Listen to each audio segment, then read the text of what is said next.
Hello, welcome back to Channel Masala. I'm Sabri.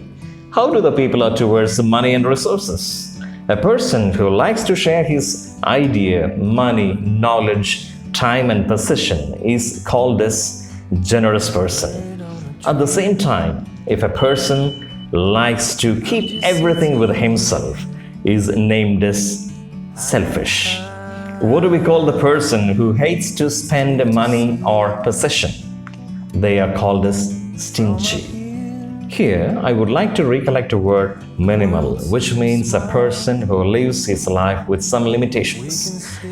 I mean, in buying and selling, they follow some limitations. In this current world, the word minimalist is used by many to describe their character.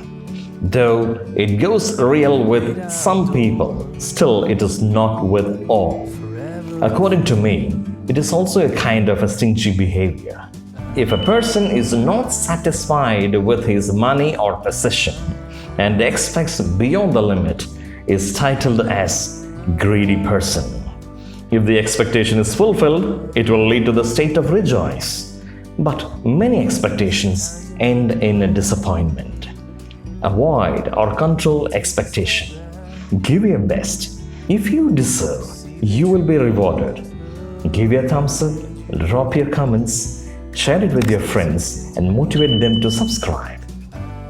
Thanks for watching. Till we meet in the next video, bye-bye from Sabri.